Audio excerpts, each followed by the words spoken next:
Hi, my name's Dave Hooper. I want to tell you a story that began with an innocent question. Back when I was just a regular guy, I'd been a career entrepreneur with some successes and failures. In other words, by this point in my life, I'd been humbled. But we were okay financially, my wife had another son on the way, and life was pretty good. That was February of 2011, which was the last normal month I'd ever have. That's when I first took a closer look at 9/11 and found something astonishing, something that would change my life. This is the story of how one simple accidental question came to be, and how it led to another, and then another, becoming a research obsession that crashed my belief system and drove my marriage, relationships, and sanity to the brink of disaster, and how out from that brink came my awakening. You can't write or talk about it, you just have to see it to believe it, and that's why this film was born. So let's start at the beginning, when my eyes first opened. Looking into 9/11 by itself didn't bring on this spiritual awakening, but it was the first domino to fall. You're about to get a peek down the rabbit hole, but just a peek, just enough to see that there is one. So get ready, because you're going to see some things that will test your beliefs and your notion of reality. So why don't we ease into it? Because you know what it's like when you first open your eyes after a deep sleep. That first light can be intense.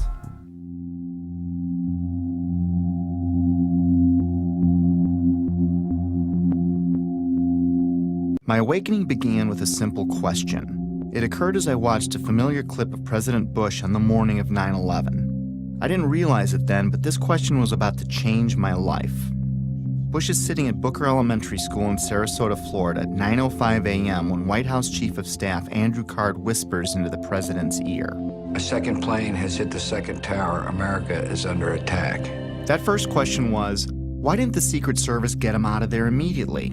They didn't know how many planes were hijacked yet or what their targets were. There were actually 8 planes that were hijacked. We had 11 reports of hijacked aircraft. There were thousands of planes still flying. As many as a dozen planes were reported hijacked at one point. And it was no secret the president was there. The school visit had been made public on September 7th, 4 days prior to 9/11. How could anyone be so sure hijackers weren't already on the way? Yet there he lingered, even after 2 more flights were confirmed hijacked, Flight 77 and Flight 93, the Pentagon and Shanksville planes respectively. Somewhere I saw a story claiming the president's camp didn't want to scare the kids at the school, and that's why he stayed, which I found hard to believe. Well-trained professionals are going to risk the balance of power in the world to spare the feelings of a few kids who routinely practice fire drills anyway? Well, I guess the answer was yes, because Bush stayed until 9:34 a.m., a full 29 minutes after it was known we were under attack. Think about that. That would have been 29 grueling minutes for everyone, especially those assigned to protect the president, wondering if some hijackers gotten ambitious, maybe changed their plans in the last few days after the school visit was made public. I guess someone high up in the president's camp must have known or thought they were safe. I mean, what else could it be? But how could anyone have known that? It had me thinking, but it wasn't a huge deal. I was more intrigued by the type of people I came across who also had similar questions about 9/11. These weren't conspiracy theorists as I pictured them. These were people in government, aviation, civil defense, architecture, science, engineering, and the military. I decided to look further.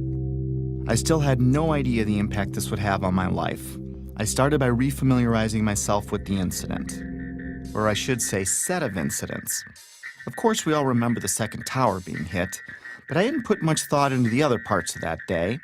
And soon after looking, I was reminded that there were several incredible events on 9/11. I'd put almost no thought into the particulars of that day for 10 years. But that was about to change. In chronological order, the official version goes like this. 4 planes were hijacked by 19 mostly Saudi Arabian terrorists who then flew or attempted to fly those planes into 4 U.S. buildings: World Trade Center 1, World Trade Center 2, the Pentagon, and the U.S. Capitol. 3 of them were successful. American Airlines Flight 11 hit the first tower, the North Tower, at 8:46 a.m. United Airlines Flight 175 hit the South Tower at 9:03 a.m. American Airlines Flight 77 hit the Pentagon at 9:37 a.m. At 9:59, the South Tower collapsed after burning for less than an hour. At 10:07 a.m., United Flight 93 crashed in a field in Shanksville, Pennsylvania. Then at 10:28 a.m., the North Tower collapsed. And I barely remembered that a third building at the World Trade Center, Building 7, collapsed at 5:20 p.m. to close out the day.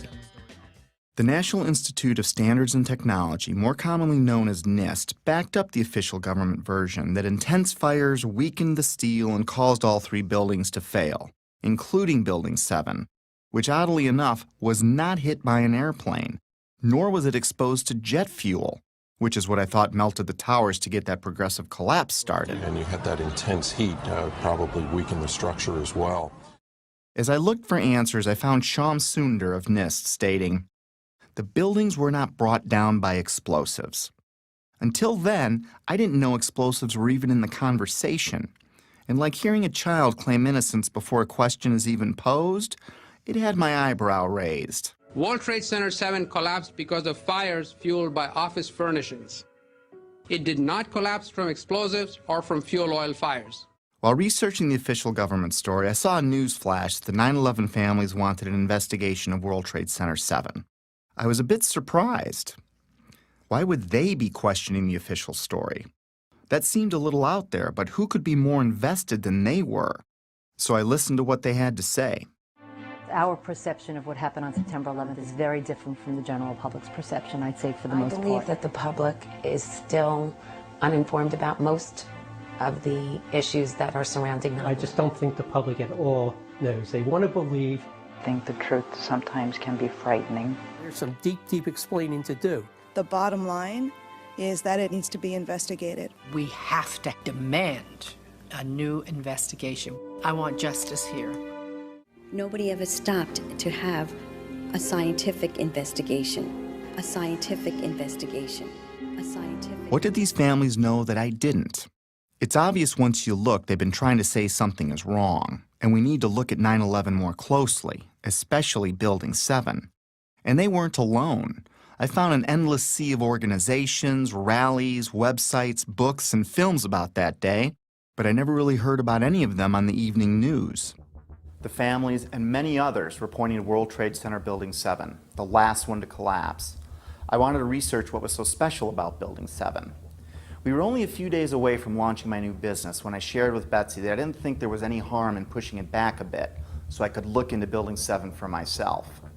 This news, combined with the controversial nature of what I was looking into, was met with less than enthusiastic support by my wife, even though she tried to hide it.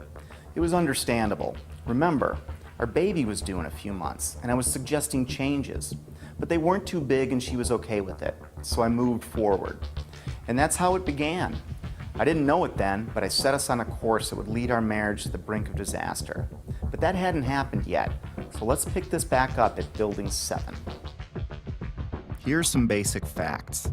World Trade Center 7, which was located in downtown New York City, is sometimes called the Salomon Brothers Building, but is most commonly referred to as Building 7. With construction beginning in 1984, it benefited from many modern advancements in building technology. It was a 47-story, steel-framed, fireproof skyscraper standing 550 feet tall. It was 300 feet from the nearest tower, the North Tower, or about a football field away. Even though it was one of the largest buildings in Manhattan, it looked small next to the Twin Towers. In September of 2001, Building 7 would have been the tallest building in 33 states. It collapsed at 5:20 p.m. the afternoon of September 11th. Even though Building 7 was not hit by an airplane, the official explanation for all three buildings that collapsed was that intense fires weakened the steel, resulting in total symmetrical building failure.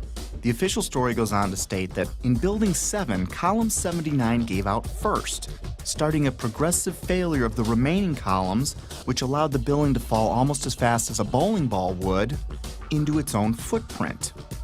If a building that size accidentally collapsed on any other day, it would have been as famous as the Titanic sinking. Yet according to a 2006 Zogby poll, 43% of Americans never even heard of Building 7. Building 7 housed the CIA's largest station outside of Washington, D.C. It also contained the Secret Service's biggest field office. The IRS, Department of Defense, and the SEC also occupied entire floors. The The mayor's emergency management bunker was located in the building, but ironically, it wasn't used that day. The rest of the tenants were primarily banks such as Solomon Smith Barney, which occupied the top 17 floors. Many government and SEC documents for cases primarily against Wall Street banks, but also including WorldCom and Enron, were destroyed, crippling the investigation into thousands of cases. At this point, I didn't think anything was too far out of place. I'd come across a few strange things, but I wasn't thinking conspiracy or anything like that. I did, however, find it a little odd that falling debris could set off a chain of events, ultimately turning Building 7 into a pile of rubble. However, I really didn't understand the physics involved, at least not yet. But I didn't need to understand physics to find it pretty strange that the whole building would crash through itself.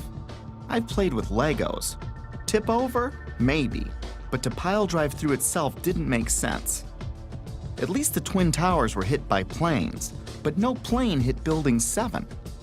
Sometimes it's easier for me to tackle complex issues with simple metaphors, so I thought of a stove. Then I imagined what kind of materials would I need to add to the fire so that all 4 legs would collapse simultaneously, and I couldn't answer it. Better yet, let's say I stacked 10 stoves on top of each other, and then I welded them together to better represent any of the buildings that collapsed that day. Now I go and light, let's say, the 7th stove up on the stack.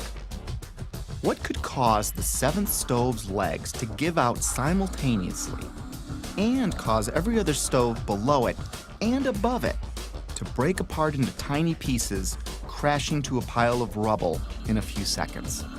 And how could that happen 3 times in a row? After breaking it down, I felt a little pit in my stomach for the first time, but I assured myself that I must be missing something. With that said, it was time to take a crash course in high-rise fires. It seems that high-rise fires are more common than I thought. I found hundreds of them. According to a 2011 report by the National Fire Protection Association, there are an average of 110 fires each year in buildings over 13 stories tall.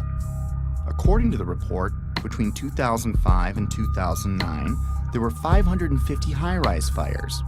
Of course, there are many more all throughout history, but let's talk about some of the more startling ones. Sao Paulo, Brazil, the Joelma building, 1974. Sparked by an electrical fire, the residential building burned twice as long as the Twin Towers, yet it stood. The underlying structure wasn't even weakened. In fact, it's still in use today. The MGM Grande, which is now Bally's in Las Vegas, Nevada, caught fire in 1980, killing 85 people. It's had a few facelifts and ownership changes, but the structure underneath was never compromised. It's still in use today. Los Angeles, California, 1988. What was then called the First Interstate Bank building burned for 3.5 hours. No structural failure at all. In fact, an insurance company moved in, and today it's known as the Aon Center. In 2004, the Parque Central building in Caracas, Venezuela, the country's tallest building, burned for 17 hours. The facade was repaired, and it is in use today. Philadelphia, Pennsylvania, One Meridian Plaza, 1991, burned for 18 hours. It stood.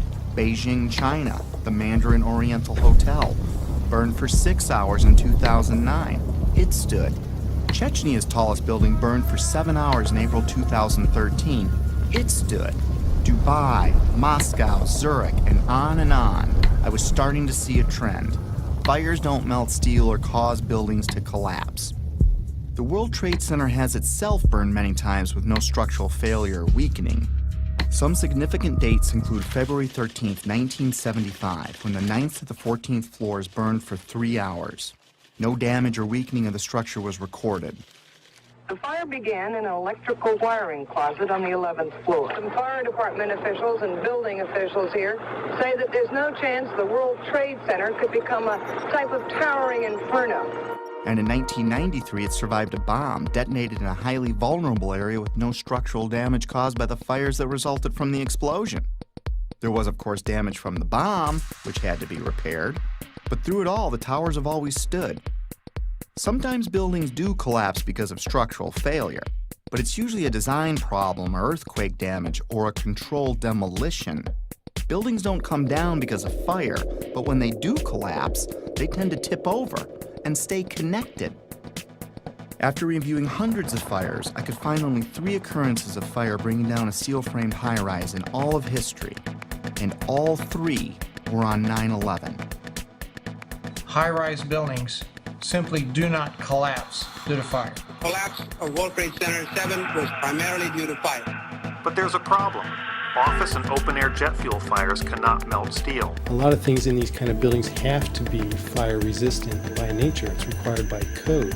So there really isn't a whole lot of fuel in there to begin with.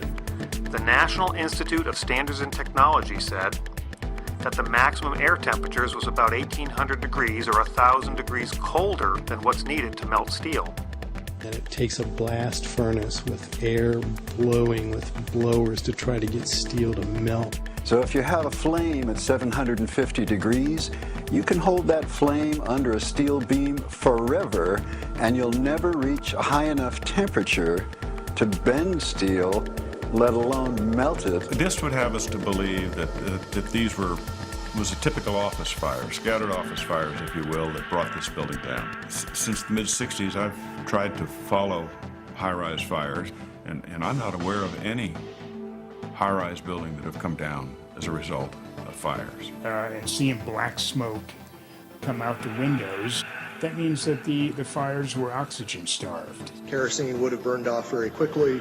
What wasn't destroyed in the initial fireball would have been consumed fairly rapidly and would have only really served as an ignition for the rest of the material. None of which would have been, in my experience as a fire protection engineer, hot enough to sufficiently soften the steel or damage the steel to result in a total collapse of the building. Well, we're told that the planes hit the buildings and there was an explosion and a fire, and about an hour and a half later, in the case of the North Tower, the buildings collapsed due to structural weakening due to the fires. Fires in high-rises have never brought down a steel frame high-rise building at all, ever. The bottom line is this. Steel-framed high-rises don't collapse, especially into their own footprint, because of fire. This is why builders and architects have loved steel for 100 years. A fire typically can't compromise the steel structure. Of course, 9/11 was not a typical day with typical fires. Jet fuel was involved. But the kerosene or the jet fuel just can't explain it. Set aside for a minute that only 2 of the buildings were subjected to kerosene. Now think of a kerosene lamp or a kerosene heater. In the history of kerosene lamps, I have never heard of one being melted because the fires were too hot. In fact, the World Trade Center fires were starved of oxygen and therefore heat. You can see it in the black smoke coming from the towers. Yet molten iron was found in the rubble of all 3 buildings. Something else had to provide the heat and energy needed to liquefy, melt, or even microscopically bend the steel in any of those 3 buildings. And unless you work for NIST, scientists agree that neither jet fuel, nor the furnishings inside those buildings could have heated the steel enough to melt it. I was starting to realize that something else must have been involved in the collapse of at least Building 7, if not all 3. Okay, maybe airplanes weakened the structure of the Twin Towers, which we'll be looking into more deeply later. For now, believe it or not, planes have hit many buildings throughout history and none fell.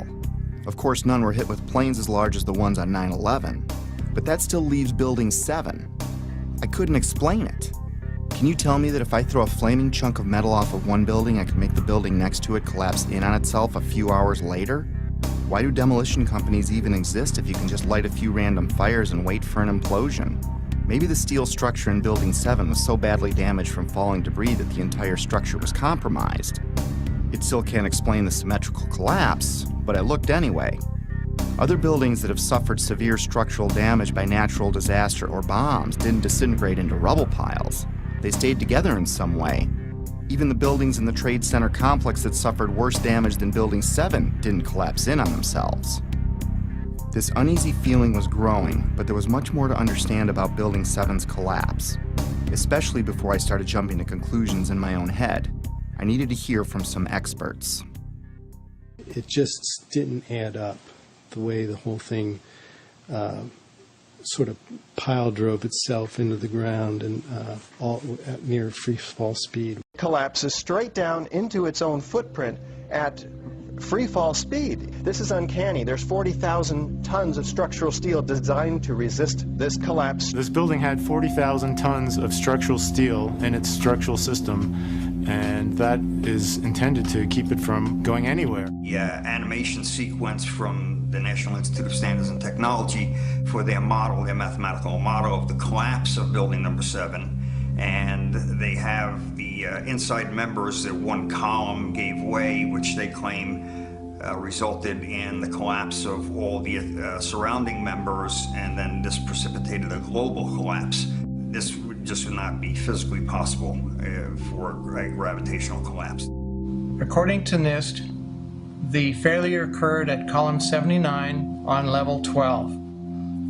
This means basically they're talking about a single columnar collapse or failure that resulted in a total collapse of the building. That just does not make any sense. Regardless of the engineering, the logic tells you that if you have a single failure at some random point in the building, that the entire building is not going to collapse. Buildings don't break that way. The story that just a few columns can cause a synchronized global collapse, an implosion, is, well, that's just nonsense. The exterior columns on the outside as well as on the inside at the bottom would have to be severed almost at the same time. The building would want to topple over. It would want to bend over that weakened area and topple over sideways. What we saw the structures came straight down upon itself. It cannot happen that when you have asymmetric damage, you will get a perfectly symmetrical collapse. At free fall speed, that's impossible. That's a violation of the fundamental law of physics that says that for every action, there's an equal and opposite reaction. If you took a billiard ball and dropped at the height of the Twin Towers, and you just merely stopped it and started at every floor in free fall, it would take over 1.5 minutes to reach the ground. The buildings were down in 10 seconds. Buildings just don't behave like that. If floors fall, they tend to fall and are braced by the floor directly beneath it. And there's some delay there.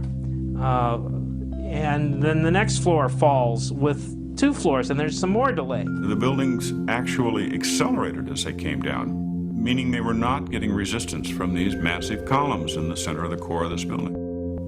And when it's all finished, the outside walls from the lower floors are piled one on top of the other right in the middle of the building. So it's fiction to say that a building as modern as World Trade Center 7 comes down with no resistance. Doesn't add up. The official explanation was dead wrong. Just not possible. Not possible. Just doesn't make sense. It's not how it works. It can't happen. Never before in history. It just can't happen. Well, that's just nonsense. And that cannot happen. Couldn't happen. It's fiction. There's definitely much more going on than just fire. This was a controlled event. The symmetry is the smoking gun. In short, the evidence is clear. We are witnessing not the collapse of a building, but its demolition. At the time, I was thinking, wait a minute. My heart was pounding, my adrenaline was flowing, and I had a knot in my stomach. You know, the collapse never looked right to me, but then again, I never really thought that it defied the laws of physics. My imagination started to run wild. Could the hijackers have wired the buildings? Maybe the government didn't want us to know how really lax their security was, and that's why they covered up this fact. Maybe it was pre-wired for some reason, but that made no sense. If it was a controlled demolition, it would explain how much of these buildings were reduced to ash. It would explain why the towers fell after burning for only an hour or so. It would explain why they imploded instead of tearing apart. It would explain why they all fell at close to free fall speed. It sure looked like a controlled demolition, in retrospect. I couldn't stop at this point. I needed to know more. Late nights, coffee, research. My life was changing before my very eyes. I had taken my very first step down the rabbit hole. Little did I know how much deeper it would go.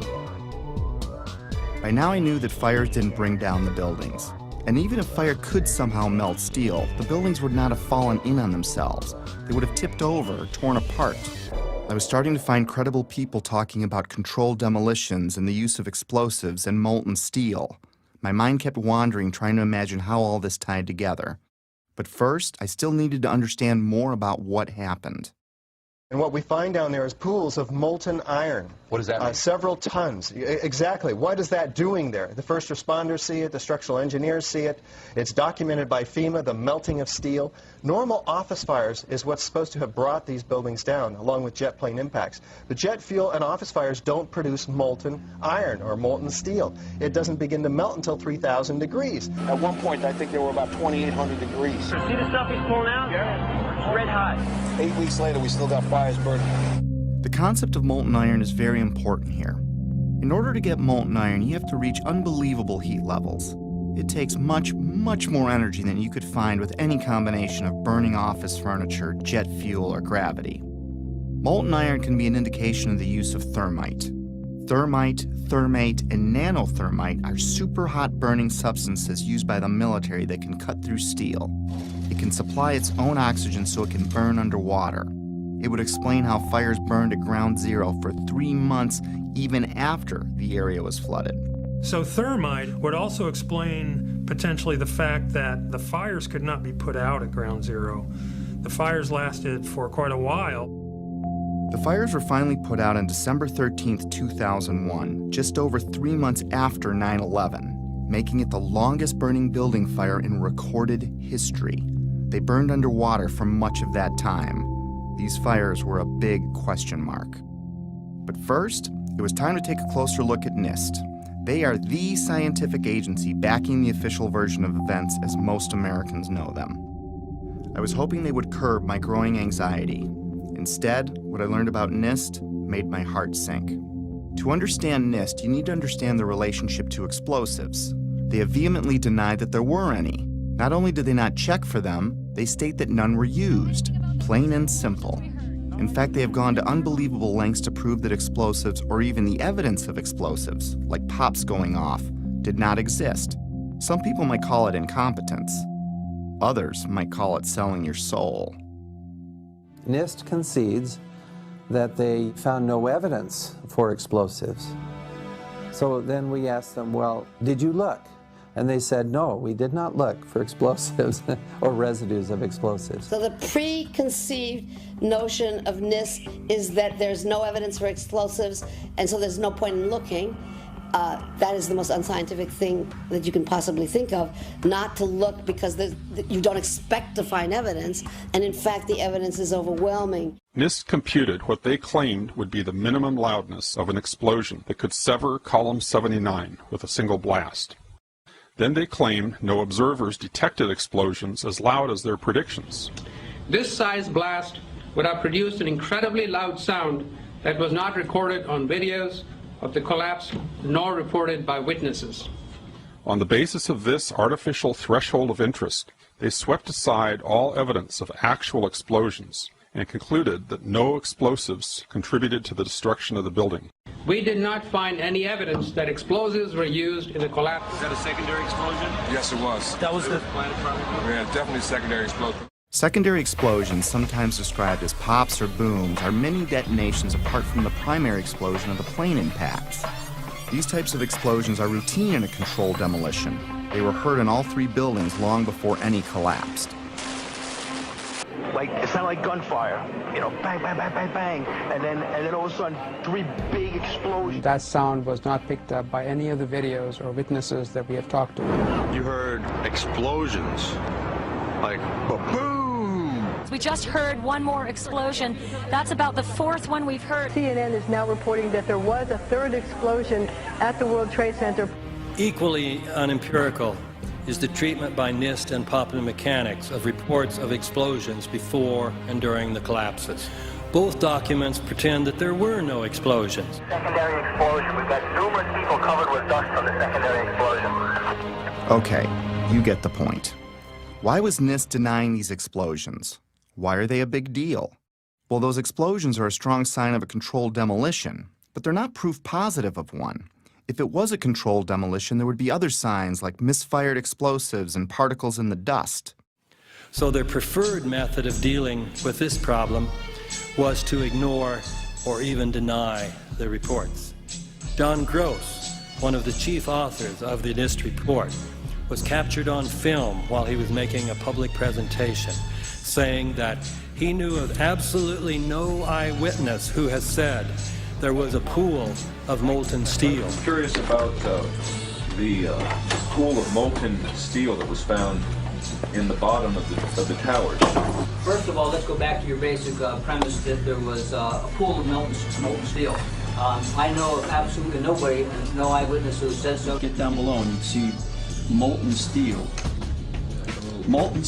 running down the channel rails. Like you're in a foundry. Like lava from a volcano. The fires got very intense down there and actually melted beams where it was molten steel that was being dug out. Underground, it was still so hot that molten metal dripped down the sides of a wall from Building 6. The premise that there was a pool of molten steel. I know of absolutely nobody, no eyewitness who said so, nobody who produced it. I was on the site, I was on the steel yards, so I don't know that that's so. Then I was at the site 2 weeks after it happened with Governor Pataki, right? And they had to cease digging that day. You know why? They were finding pockets of molten liquid metal. In an office fire, you cannot generate enough heat to melt steel.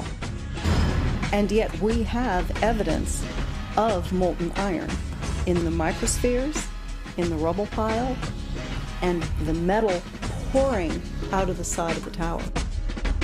About 7 minutes before its final destruction, almost an hour after the plane hit, molten metal was seen coming out of the northeast corner near the 80th floor. What was going on here? These guys at NIST are the official version. Office and jet fuel fires can reach about 1600 degrees under ideal conditions, but NIST said that the fires burned at 1800 degrees, which they claim was just enough to weaken and bend the steel, which led to complete failure of each building's infrastructure.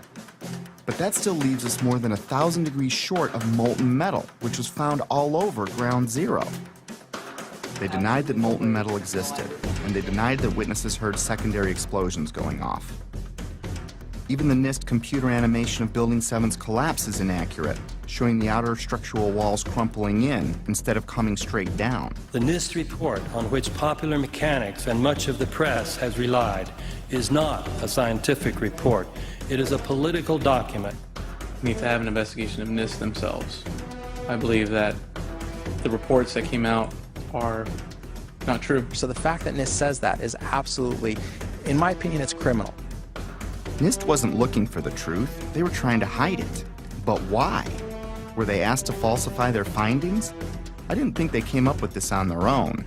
When I see John Gross fidget and blush as he states there was no molten metal, I see a man that is doing what many of us do when we don't tell the truth. It's basic human nature. My feelings at the time were like the moment you catch your significant other in a lie. Maybe there's an explanation, but your heart is racing until you get some answers. And if something like that's ever happened to you, you may understand needing to know more, but not wanting to know more, if that makes sense. Was there more evidence of a controlled demolitions besides explosions? And where did the molten metal come from? I needed more before I could get my head around this. I took a deeper look into all the buildings, the airplane strikes, and the possibility of planted explosives. Mostly, I was looking for something to explain away this growing pile of problems. I was looking for answers that could reduce my growing anxiety. Instead, I would fall further down the rabbit hole. By now, Betsy was about to give birth. The idea of putting the business off for a week had turned into a few months, and I couldn't help from talking about my findings all the time, even though Betsy asked me to tone it down. She needed more from me as a husband and father, and I needed more from her to preserve my sanity. Then my dad died, and 8 days later, my son was born. I was all over the place. This prompted my first break. I was in a very strange place, grieving my dad and celebrating my son, while digesting this new information that no one wanted to discuss. What I'd been working on was no secret to my whole family, and everyone seemed pretty relieved when it looked like I was re-entering my normal life. I was enjoying the family and starting to talk about business again, which made Betsy happy. And I wasn't talking about 9/11 anymore, which made Betsy even happier. But just when things were getting back to normal, I started getting a feeling, an urge to get back into it. It kept growing and I couldn't explain why I had it. I tried to ignore it, but I couldn't. And like an addict that fell off the wagon, I was back at it like I'd never left. I still wasn't certain what brought down Building 7, but I was pretty sure it wasn't fire. And it certainly wasn't an airplane since it wasn't hit by one. Maybe a look at the Twin Towers could shed some light on this. Most skyscrapers are built on steel or concrete frames, which is a grid of columns and beams that goes all the way through the building. The World Trade Center was different. It was what engineers call a tube structure. It was a very, very strong mesh of steel. There's a large central rectangle in each of the towers that contained 47 columns, and these columns basically were the primary structural support of the building. These 47, 48 columns are essentially the superstructure of a battleship. They're essentially a suspension bridge. There's no way that burning kerosene can ever affect these in the least, if only because of the radiator effect. The minuscule possibility that fire somehow brought all three buildings down was gone. My only hope was that airplanes could have destabilized the buildings somehow. It didn't explain Building 7, but I was trying to give the official version every possible chance to be right. Let's look at the best documented impact that day. At 9:03 a.m., United Flight 175 hit the South Tower. The majority of the jet fuel burned off in the initial explosion, but maybe there was an explanation for the collapse in the plane impacts themselves. The first interview I came across was of Frank DiMartini, the construction manager of the World Trade Center. The building was designed to have a fully loaded 707 crash into it. That was the largest plane at the time. The building probably could sustain multiple impacts of jetliners because this structure is like the mosquito netting on your screen door. The jet plane is just a pencil puncturing that screen netting. It really does nothing to the screen netting. But the largest aircraft flying today, at least commercially, the 747, fully loaded, is on the order of 300 tons. So if you think about a 300-ton element crashing into a building that's been designed to carry 13,000 tons, you can see that an aircraft crashing into the World Trade Center would probably not do anything. We designed the buildings to take the impact of the Boeing 707 hitting the building at any location. But the plane had already hit. And what I noticed was the lights were still on in the lobby. That led me to believe that the plane never got to the core columns because the feeds for all these transformers feeding all the light and power in the towers were adjacent to the core columns. Those aircraft and those fires could not cause those buildings to come down in that way. The idea that airplanes could have destabilized the buildings never made much sense to me. The Twin Towers were like a solid iron rod coming out of the ground, supported by another steel building surrounding it. Let's use another metaphor to clarify what I mean. Let's assume a stop sign is like one of the towers. The post is the core and the thin shield of the sign is the Trade Center's outer mesh. If you shot a bullet through the stop sign, the bullet would go through the outer shell and the inner steel core that holds it up. Is the structure weakened after the event? Is it possible for the sign to implode in on itself, partially turning to dust?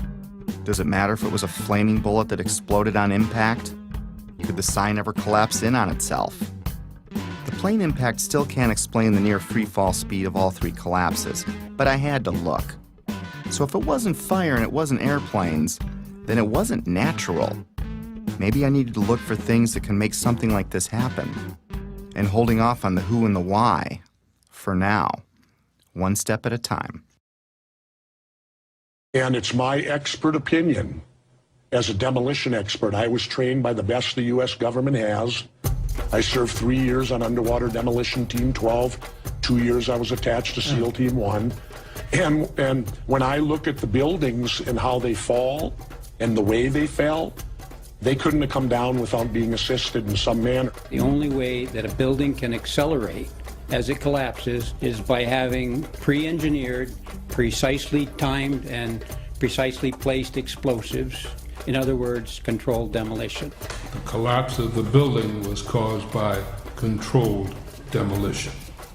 In fact, the evidence shows very strongly that there were explosives used in the way the buildings came down. We started running, floor by floor, instead of popping out. It was if they had detonated, if they were planned to take down a building. Boom, boom, boom, boom, boom, boom, boom, boom. All the way down. Explosives are used to demolish buildings like this in just seconds. Okay, so it's a controlled demolition. What's the problem with that? Let's just think about this. Controlled demolitions cannot be engineered and rigged in a day. It takes months. And therefore, this event must have been planned in advance. Controlled demolition is used to bring unwanted buildings neatly down into their own footprint. It's part science and part art. Through the placement and synchronization of many different types of explosives, demolition companies can control how and when any building falls. Some are brought down or pulled in a plain Jane fashion, and others as a pyrotechnic show for an active audience. There are many more, but let's look at 8 typical signs of controlled demolition. We've already covered a few of them. We know the buildings fell at near freefall speed and the collapses were symmetrical. Anyone can see that with the naked eye. We already established people heard explosions, but it was confusing to me. And of course you're going to hear loud noises as a building collapses. This needed further investigation. By now I was only going to trust my own eyes when it came to researching 9/11. I think it's too important an event to let someone else tell you what to believe about it. But I'm getting ahead of myself. There are 118 documented testimonies of explosions heard from firemen and other first responders alone, which took a court order to be released, and that doesn't include the maintenance employees or regular tower workers. After analyzing locations and timestamps, I broke explosions into 3 categories. Impact synchronized booms were explosions seemingly timed with the plane strikes in the seconds before and after the collisions. Pre-collapse pops were explosions heard all over the buildings from the time of the first plane impact until Building 7 fell. The final booms and crackle are the main body of explosives, which are detonated over the span of a few seconds, leading up to and through the collapse. It seems that explosives went off in different parts of the Trade Center when each plane hit. William Rodriguez, a 20-year maintenance employee of the Trade Center who was decorated for saving many people that day, was in the building when the first plane hit. Let's hear what he and a few others had to say about a subterranean explosion coinciding with the first plane hit. It was a huge explosion that came from under my feet, meaning that it came from the sub-levels between B2 and B3. And there was a huge explosion at the top of the building. You could hear the difference from the bottom and all the way through the top. They were having coffee in the World Trade Center when the first plane struck. And all of a sudden it sounded like, I don't know where the subway is, but it sounded like a subway collision, a bomb. Just got out of the tunnel and it blew. The subway tunnel? Yeah. Yes, I was right there. I was down in the basement, came down, all of a sudden the elevator blew up, smoke. I dragged the guy out, his skin was hanging off, and I dragged him out and I helped him out of to the ambulance. What that man is describing sounds like an explosion, not jet fuel dripping down elevator shafts, as stated in the official version. Why did so many people hear an explosion below ground? A collision above might crack or break some windows, but I didn't understand how that could tear up the lobby, especially when you consider the base of the building would have felt the least amount of vibration as the shockwave was absorbed by the 95 floors above it. Remember, these images are from before the second plane strike, meaning these images were recorded between 8:46 and 9:03 a.m. The only thing that had happened so far is a plane impact around the 95th floor of this building.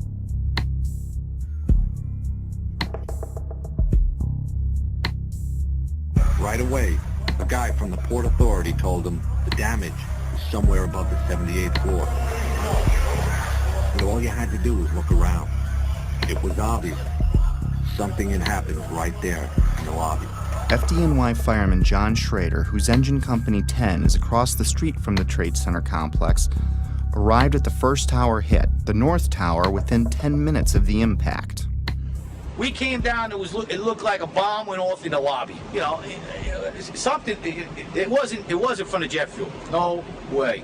The ladies that are with me were in the World Trade Center in the first building and escaped through the lobby, where they report they believe there was a bomb in the lobby. The bomb hit the lobby first, and a couple of seconds in the first plane hit. I mean, I know of people that got killed in the basement. I know of people that got broken legs in the basement. People got reconstructive surgery because the walls hit them in the face. At the time, I was actually in the subway heading towards the World Trade Center right around Franklin Street. And after the first explosion, the subway station started to fill with smoke. The subway cars started to fill with smoke, and the subways actually stopped. With so many people talking about the explosions at street level, it would make sense that early reports had the FBI and others looking into bombs at the base of the buildings. Apparently what appears to happen was that at the same time two planes hit the building, that the FBI most likely thinks that there was a car or truck packed with explosives underneath the buildings, which also exploded at the same time and brought both of them down. Reason to believe that one of the explosions at the World Trade Center may have been caused by a van that was parked in the building that may have had some type of explosive device in it. I spoke to the chief of safety for the New York City Fire Department. We received word of the possibility of a secondary device, that is another bomb going off. There was another explosion which took place. According to his theory, he thinks that there were actually devices that were planted in the building. Jenny Carr was recording a business meeting near the Trade Center at 8:46 a.m. on 9/11 when we hear the basement explosion. 9 seconds later, we can hear the first plane hitting the North Tower.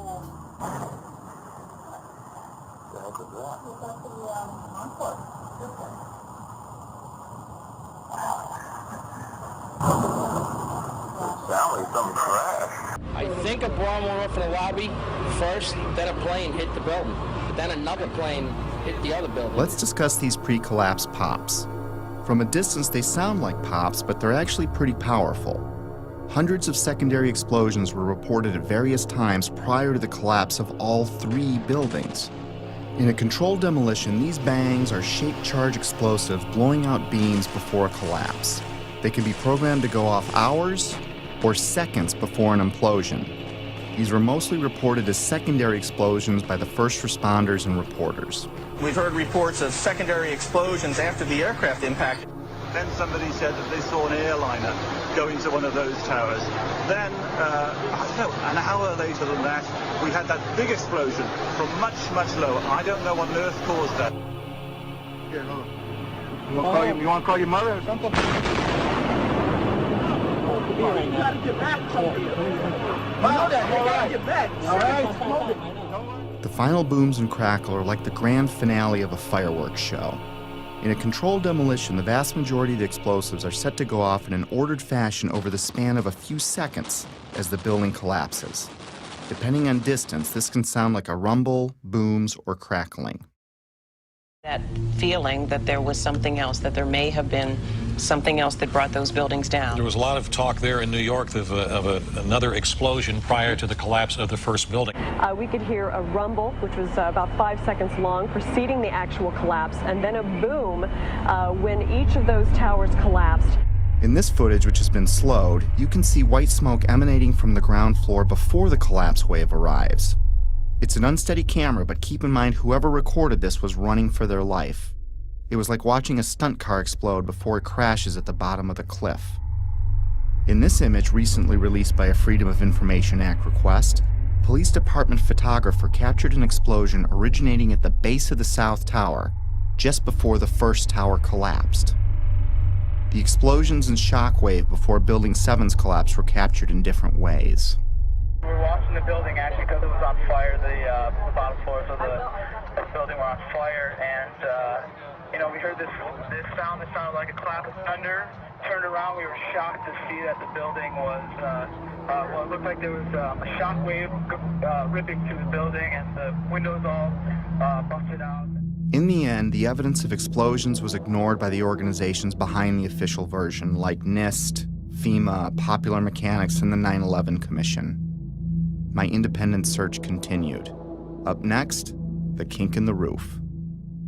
It's not necessary for there to be a kink in the roof of an imploding building, but when it does happen, it's a pretty sure indication of a controlled demolition.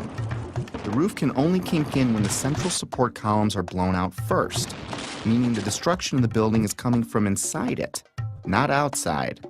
This is done by design so the building falls in on itself. The kink in Building 7 is clearly visible to the naked eye. Controlled demolitions are designed to let the top of the building fall through its inner core columns, which is typically the strongest part of any building. Watch the penthouse of Building 7 sink into the floor below it just before the collapse begins. Squibs. Squibs are the sixth indicator on our list. In demolition vernacular, squibs refer to visible blasts from explosive charges. Often they are visible through mistiming or malfunction in some way. Usually they are hidden in the debris cloud. In simple terms, squibs are visual evidence of explosives. Squibs were recorded from the moment of the first plane impact through the collapse of the last tower. For me, they went unnoticed until I looked at the video more closely. These stills captured squibs as the towers collapsed. The official version stated these squibs were compressed air caused by the pancaking floors, which squeezed air to the point of bursting out a window. The seal of the building was already broken when the collapse began. Logically, if it was compressed air, it should have found the path of least resistance through the broken part of the building. It shouldn't have knocked out a window here or a window there, as many as 40 floors below the blast wave. Naysayers tend to say, well, that's just air being blown out the windows. I mean, it doesn't really work to say it's just air pressure. And I estimated these are coming out faster than 100 miles an hour. The following clips show multiple squibs popping out, sometimes simultaneously, sometimes dozens of floors away from each other. Of all the 9/11 information I've come across, this may have been the easiest to spot. Yet it provided me with one of those stark moments in which the reality of 9/11 sunk in to a new level. In this clip, notice how the squib occurs before the floors above reach the blast ejection point. Not all squibs, however, were easy to spot. Remember how we discussed explosions that were timed to go off with the plane impacts? Well, this is the first plane impact. Notice the dark brown smoke coming out of the top floor of the tower. This smoke is already dissipating before the plane strikes the building. In this segment, the NBC camera is pointed at the north tower. The first tower hit. In a few seconds, the second tower is going to be hit.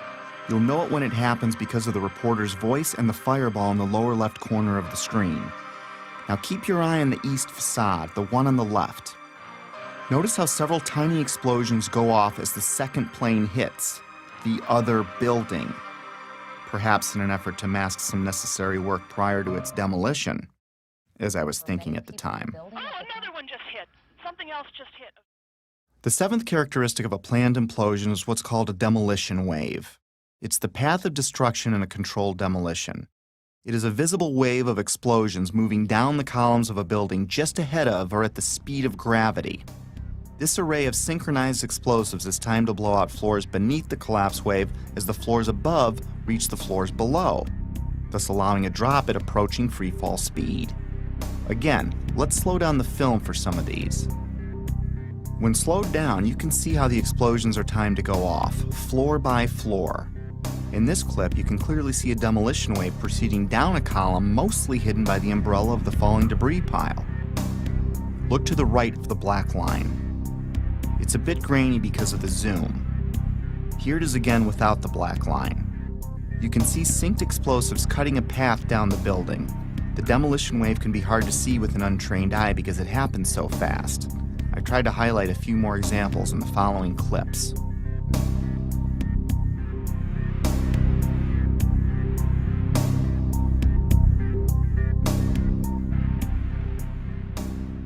Often buildings being demolished will have a mesh around them to keep projectiles from shooting away.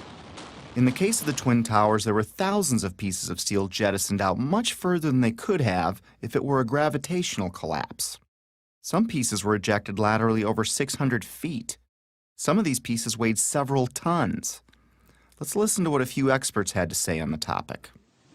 Window mullions and things went up and out. That kind of stuff can't happen with just pure air pressure of floors getting sandwiched together. Large, multi-ton beams were hurled hundreds of yards laterally. Gravity works vertically, not laterally. The fragments which are being, which is coming out of the tower, obviously being kicked out by an explosive action. And here it is trailing white smoke the whole time. It really is indicative of some kind of explosion. I'm no physicist, but if this was a gravitational collapse, there is no way that multi-ton beams can land 2 football fields away. I've lived in high-rises my whole life, and I've dropped things off my balcony, things like shoes and computer monitors. All they do is fall straight down. Even aerodynamic items like plates never ended up across the street. In some of these clips, you can see projectiles actually propelled upward, forming an arc. If this were a gravitational collapse, pieces could not be shot upward. And consider the pieces we see. The small pieces weigh a few pounds and the biggest pieces weigh several tons. In this clip, a multi-ton steel box column had so much lateral force that it pierced the building across the street.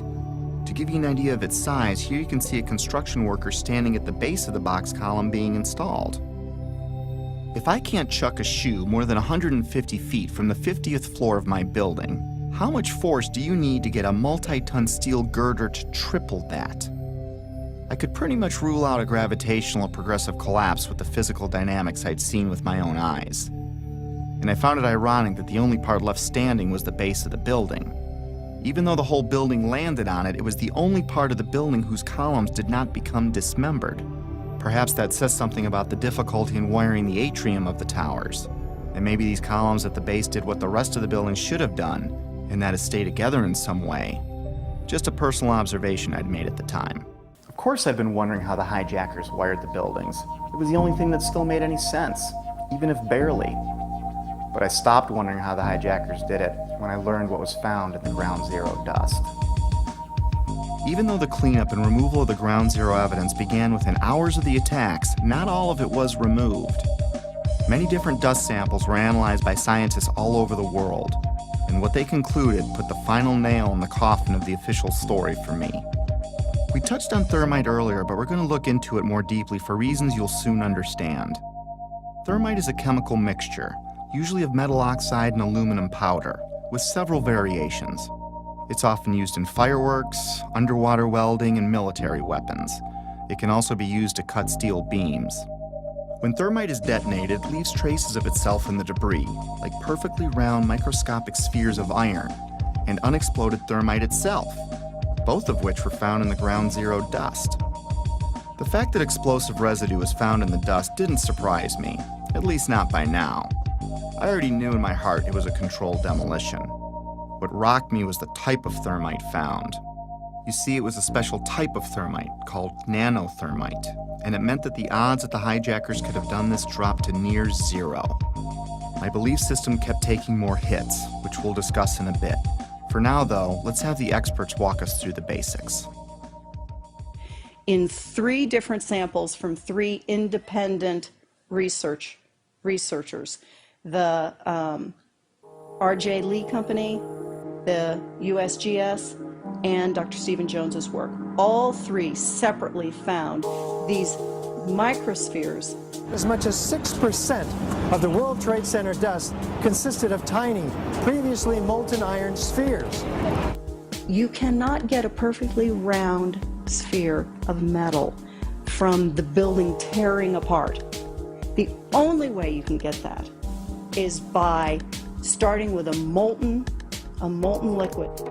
Then the hydrostatic pressure will create the perfectly round sphere as it solidifies. So what produced all that molten iron? Well, it has in it the chemical evidence of a special incendiary, which is thermite, a high-tech incendiary used to cut through steel like a hot knife through butter. These spheres have iron, aluminum, fluorine, manganese, very unusual elements associated only with thermite. And there's small chips of unignited thermite as well.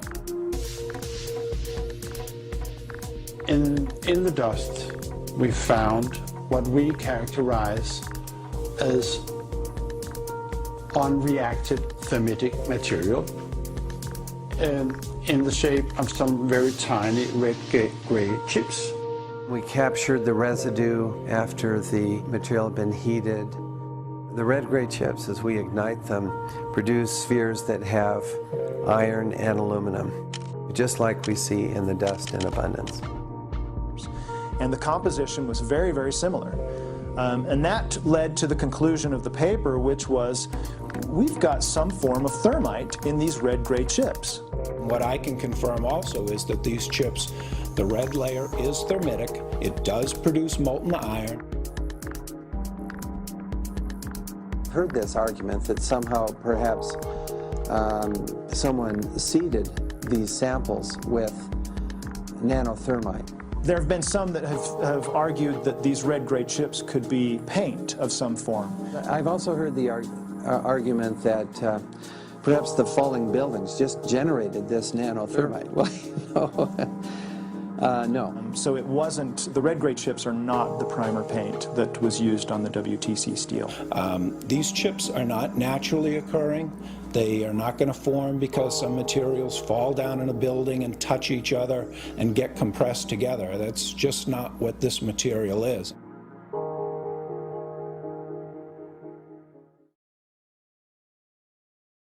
What we have found is a modern version of thermite, which we call nanothermite, which is produced in a different way. It is not just two powders being mixed. First of all, the iron oxide grains are uniform and approximately 100 nanometers across. That's very tiny, much smaller than a human hair. The aluminum occurs in plates that are about 40 nanometers across. I have no idea how to make those. I mean, this is a high-tech material, and it's embedded in a carbon-rich matrix with order. These red-gray materials have very orderly sheets containing aluminum. This is a material that is made up of nano-sized particles that are all very uniform, very symmetrical. The aluminum appears in thin platelets about 40 nanometers thick.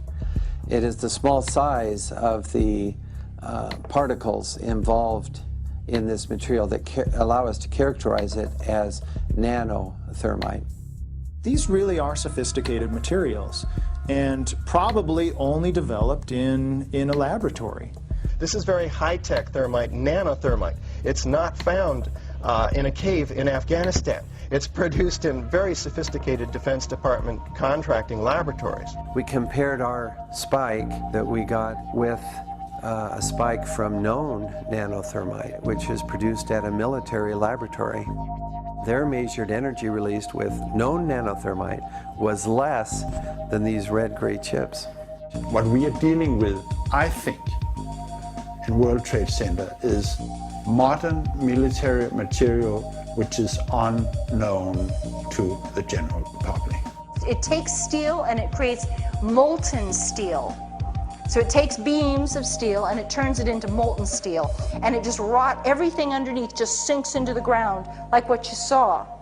And it is a special U.S. military grade weapon. So the military uses it for a number of different applications. Okay? It is a military grade weapon. It's not something you could make ever. I was pretty astonished at how deep this rabbit hole was getting, even though I still had no idea what I was in for. Of course, by now, I had to acknowledge this was a planned demolition, unless I wanted to lie to myself. Maybe you can explain squibs, but how do you explain explosions or the molten steel? And if you explain that, how do you explain the rate of fall or thermite in the dust? I had to face facts. No matter what my heart wanted to believe, these buildings were wired to blow, plain and simple. But it wasn't until understanding how nanothermite is made and who has it that I considered, for the first time, that someone other than the hijackers had to be involved. And as scary as it was to consider, it might even be homegrown. Hundreds of questions kept flooding in. Why would underfunded guys on the other side of the world use something so exotic as nanothermite that could easily be tracked by our intelligence services? Who would sell it or make it for them? Why risk accessing the buildings every day for months? How did Building 7 get detonated at the end of the day?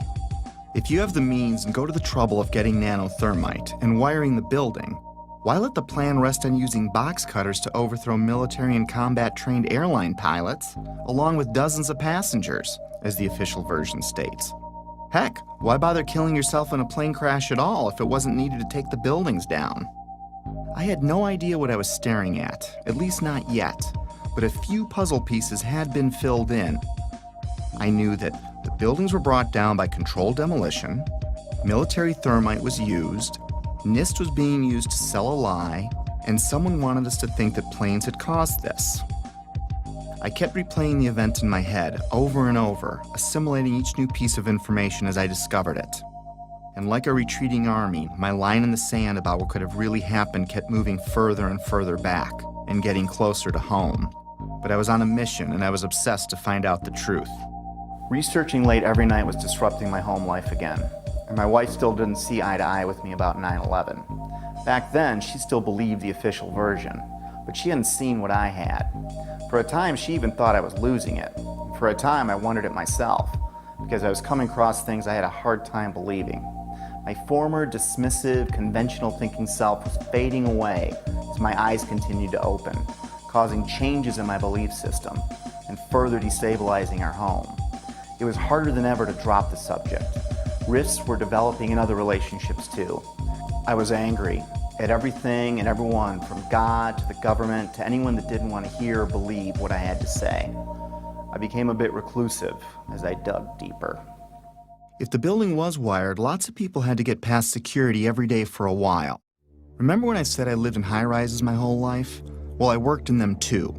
And there is no way you can access buildings like those without the building security knowing. Lots of equipment had to be brought in. Authorization forms would need to be filled out. There would be drilling and pounding and dust in the ventilation ducts. Whoever was coming in would need a plausible reason to be there. They would need access to the elevator shafts. They would be taking incredible risks each day unless they had permission to access the guts of the building. Anybody who's ever watched a building being demolished on purpose knows that if you're going to do this, you have to get at the under infrastructure of a building and bring it down. The columns could have been set up with explosive devices during the off-hour operations of the building by elevator company personnel. It wouldn't be a problem once you gained access to the elevator shafts. How about an elevator modernization, which we know was going on the 9 months prior to 9/11? There are people who noted that the elevators were locked in turn and that there were guards placed at these locked elevators during the modernization. And in the case of a steel frame building, that means we load them with RDX cutting charges, which are loaded with individual delays, sometimes as many as 2 to 3 different delays on a given floor. I was sick to death of the dust which was appearing on the windowsills. It was dirty grey and very, very noticeable in that week leading up to 9/11. There were workers throughout the World Trade Center and it had access to the hoistway, which is immediately adjacent to the core columns and beams in the building. The fact that there were visitors, like engineers of some kind, wandering around the floors, carrying toolboxes and cables and so on. We're talking about several tons of nanothermite and ordinary thermite. One would have to have access through security. Video cameras caught trucks arriving at the World Trade Center from about August 23rd until every night until about September 2nd, September 3rd. And the trucks were arriving at about 3 o'clock in the morning when everybody else had left the building, including the janitorial trucks. Something was brought into that building that would help with the detonation. There may have been work done on the detonation before. It may have been going on for months, but whatever they needed at the very end, they came and brought in that 10-day period. The 9/11 Commission also does not tell you that Marvin Bush, the president's brother, and their cousin, Wirt Walker, were the principals of the company that was in charge of security for the World Trade Center. They don't, man, yeah. The jaw-dropping coincidences kept piling up. I learned that Stratesec was a security company which used to be called Securicom, and they didn't just handle security for the World Trade Center complex. They had contracts with Dulles International Airport, from where Flight 93 departed, and United Airlines, accounting for most of the security breakdowns on 9/11.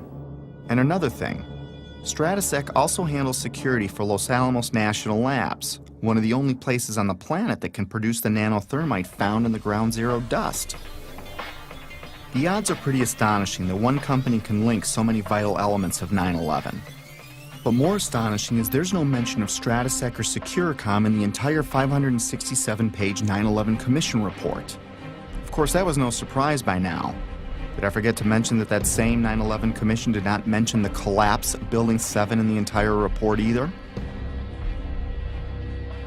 Why is there not a word about the collapse of that building in the 9/11 Commission report? We didn't see any evidence of the kind of thing you're talking about. I didn't think this was something done by terrorists anymore, nor did I think this was done by any one man, even if a president. How does he get nanothermite? How does he get NORAD, the FAA, and our air defenses to look the other way? Or get access to the interior of all 3 towers? Or get 19 guys to kill themselves? Or get NIST and the 9/11 Commission to tank their investigations? Or keep the media quiet? Or keep a rival administration from exposing it? No, this seemed much bigger than even a president, and impossible for a man on the run. If someone like me with no budget or staff can find something clearly wrong with Building 7's collapse, how could an entire government commission fail to mention it in their report? Something big and strange was coming into view, seemingly coordinated and almost invisible, like 1,000 more puzzle pieces dumped out before me. I couldn't see the bigger picture yet, but I knew there was one, and it involved powerful elements of our world.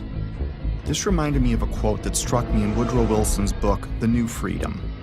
He writes, "Some of the biggest men in the United States in the field of commerce and manufacture are afraid of somebody, are afraid of something. They know that there is a power somewhere so organized, so subtle, so watchful, so interlocked, so complete, so pervasive, that they had better not speak above their breath when they speak in condemnation of it." I wondered if we were talking about the same thing, so I continued my research. I didn't even need to remind myself I was falling down the rabbit hole anymore. I was now fully expecting to see the unexpected. Remember the opening chapter, The Dog That Didn't Bark? It was a reference to a Sherlock Holmes story called Silver Blaze, in which Holmes deduces the culprit must have known the family dog, because the dog didn't bark while the crime was committed, as he normally would if a stranger were on the property. The same way the Secret Service didn't bark, by staying in the school. The same way real watchdogs like the 9/11 Commission, NIST, and the media didn't bark either. Lots of people, including politicians, the media, and emergency workers on the ground, knew Building 7 was going to come down well ahead of time, as impossible an event as that was. But even then, they said, hey, you got to stay behind this line because they're thinking about taking this building down. They're not sure if it's stable or not. So they were holding a line off because they had knowledge that something was going to happen. That by noon or 1 o'clock, they told us we had to move from that triage site up to Pace University, a little further away, because Building 7 was going to come down or being brought down. Did they actually use the word brought down, and who was it that was telling you this? The fire department, and they did use the word, we're going to have to bring it down. Keep your eye on that building, it'll be coming down soon. I didn't hear any creaking, or I didn't hear any indication that it was going to come down. And all of a sudden, the radios exploded, and everybody started screaming, get away, get away, get away from it. And the whole time, you're hearing thum, thum, thum, thum, thum. So, I think I know an explosion when I hear it. We are on the phone with New York Fire Department Lieutenant David Restuccio. Can you confirm it was number 7 that just went in? Yes, sir. And you guys knew this was coming all day? We had heard reports that the building was unstable and that it eventually would either come down on its own or it would be taken down. And we were in a building in which we were trapped for about 10-15 minutes. And we set up headquarters at 75 Barclay Street, which was right there with the police commissioner, the fire commissioner, the head of emergency management. And we were operating out of there when we were told that the World Trade Center was going to collapse. The World Trade Center was going to collapse. It was going to collapse. It was going to collapse. But it was the media's pre-knowledge of Building 7's fall that was much more telling. Several news outlets around the world reported the collapse of Building 7 long before it happened. I listened closely to these segments. Considering Building 7 wasn't hit by an airplane and no high-rise has ever collapsed because of fire, How was it that all these different news agencies reported it before it happened? How can anyone report there has been an improbable accident before the accident happens? Now, more on the latest building collapse in New York. You might have heard a few moments ago, I was talking about the Salomon Brothers building collapsing. And indeed it has. Apparently that's only a few hundred yards away from where the World Trade Center towers were. That one of the other buildings, Building 7 in the World Trade Center complex, is on fire and has either collapsed or is collapsing. That has structural damage as well. We saw a lot of glass broken out, and a corner of the building appeared to be in distress, and there's concern that there might actually be another collapse of that building. We are getting word from New York right now that another building has collapsed. Is that smoke coming from this third collapse? Okay, that is what we're understanding, which makes sense because it looks like the sun is going down, but I'm hoping that enough people have cleared out of downtown Manhattan so that perhaps it wasn't as full as it might be normally around 5:30 on a Tuesday. That information, of course, take a look at that right-hand side of the screen. It's going down right now. There it is. Yep. It went down. Brown building, the tall one, is number 7, World Trade Center. I've heard several reports from several different officers now that that is the building that is going to go down next. The media has played an important role in shaping the official story, even to this day. The idea that the buildings fell because of planes and fire was instilled in the public's conscience early and often on 9/11, and it started before any buildings fell. And that perhaps they're buckling under the force of the collision or the hole that's resulted from these two planes. My sense is that just one, the velocity of the plane and the fact that you have a plane filled with fuel hitting that building that burned. So structural damage, as you had suggested, probably led to this building going down. We are seeing... It was because the building had been weakened during this morning's attacks. And then I witnessed both towers collapse, one first and then the second, mostly due to structural failure because the fire was just too intense. And now we are told that there's a fire there, and that building may collapse as well as you can. Pictures of airplanes flying into buildings, fires burning, huge structures collapsing, have filled us with disbelief. Metaphor time. Let's say your local TV news breaks in with a report of a car accident at the corner of Main and First Avenue because a car blew out a tire, swerved into a tanker truck, and it exploded. Now your office is at that corner, so you go out and look, but everything looks fine. You flip stations and other stations are reporting it too, using different wire services even. As you stare out the window wondering where there's another Main and First Avenue, a car drives into a parked gas truck and it explodes.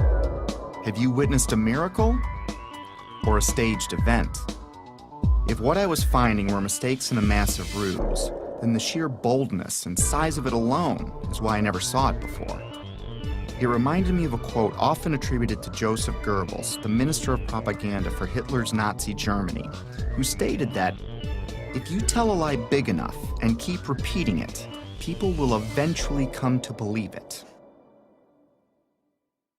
I found a pattern of bullying, intimidation, and belittling of anyone asking valid questions, which did nothing to soften my growing anger, even though I had no idea to where or to whom it was directed. We're not buying it. Okay, you don't have to buy anything. You're American. You want to be a nut, you can be a nut. Anybody who thinks that 9/11 was carried out by the government isn't a truther.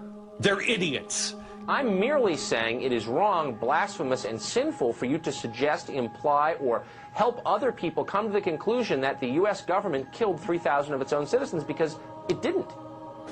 How big a lunatic do you have to be to watch two giant airliners packed with jet fuel slam into buildings on live TV, igniting a massive inferno that burned for 2 hours, and then think, well, if you believe that was the cause? These people are idiots. They're mentally ill. They should be treated with respect. It's an insult to people who are victims of 9/11 and their families. You know what? It wasn't an inside job. We can see the planes. The planes hit the building. It wasn't a controlled demolition, and the buildings came down. And it just is beyond bizarre. Yeah, and you are a nutcase, Building 7. 9/11 was an inside job. Oh, get a life. Get a life. 9/11 was an inside job. You're like the guys who think that the space aliens kidnapped Elvis or something like that. That's where you are. I didn't think it was an accident that every question is uniformly dismissed. I couldn't find a familiar journalist that seriously entertained these obvious questions that anyone would have. Could I really be onto something that the media couldn't see? Or were they trying to keep me from seeing something they did? Most reasonable people would question the official story after seeing what we've seen. So I switched my focus to independent news sources, outside the mainstream. No, they're not well-funded, slick or glitzy. Most are just regular people or sincere journalists trying to expose the truth about something in their corner of the world. One such man was Bill Cooper. I found him early in my 9/11 research. At the time, I couldn't explain how he predicted what you're about to hear. Bill Cooper spent his life in the intelligence community. He rose to the Office of Naval Security and Intelligence, serving on the intelligence briefing team for the Commander-in-Chief of the Pacific Fleet. He held several top security clearances.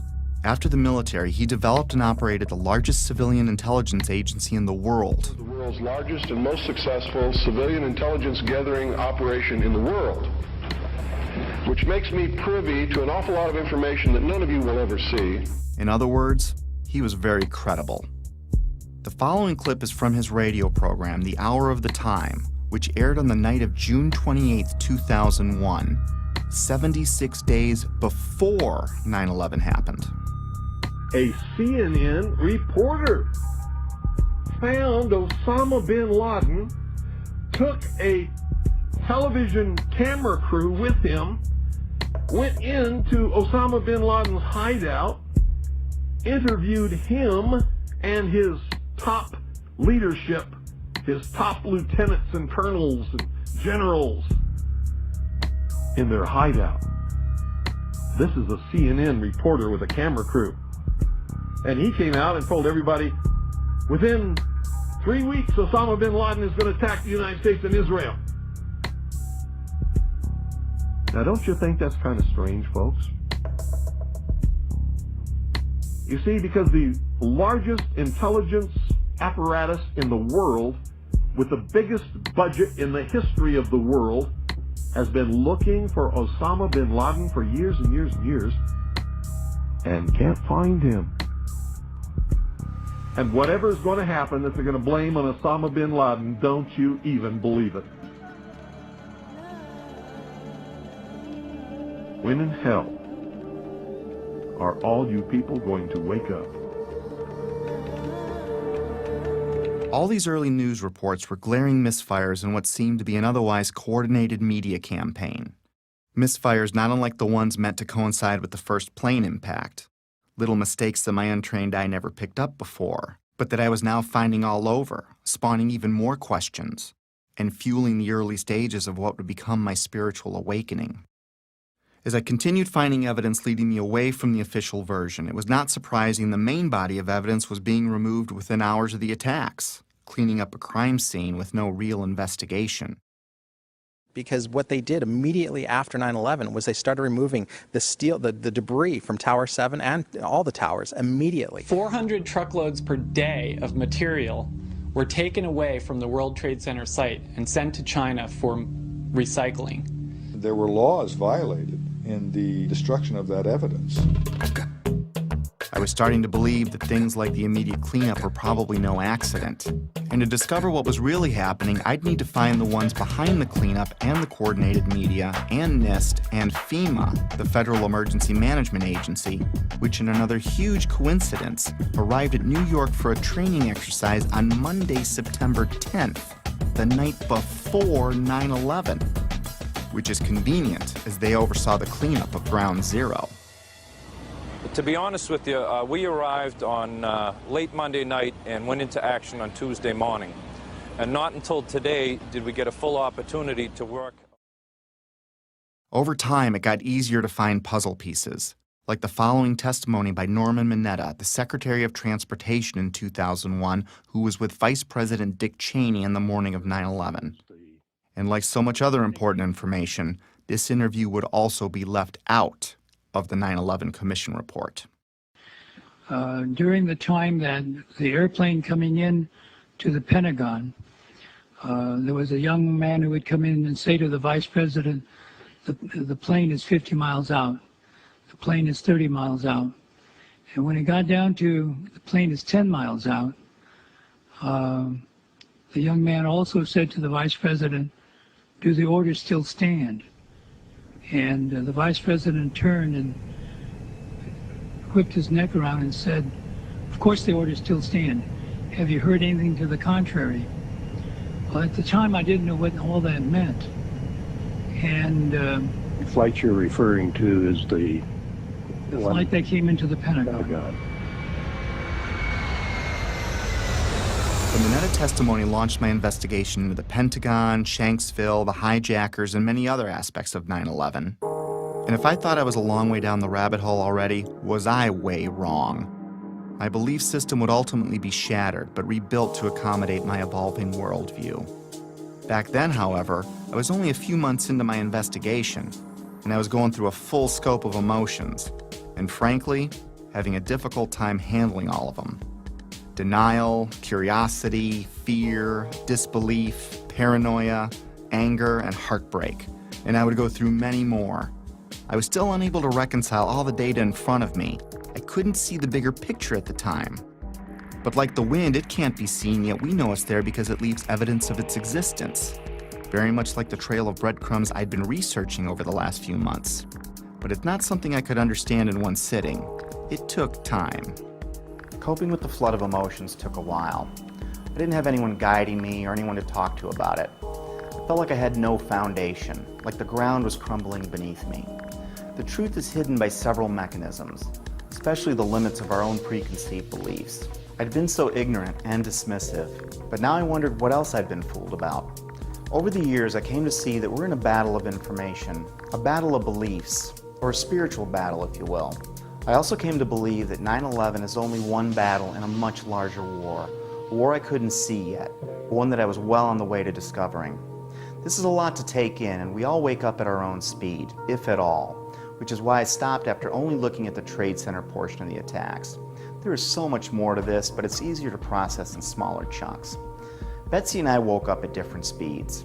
My eyes started opening pretty quickly, but it took Betsy a few years, even though we talked about it all the time.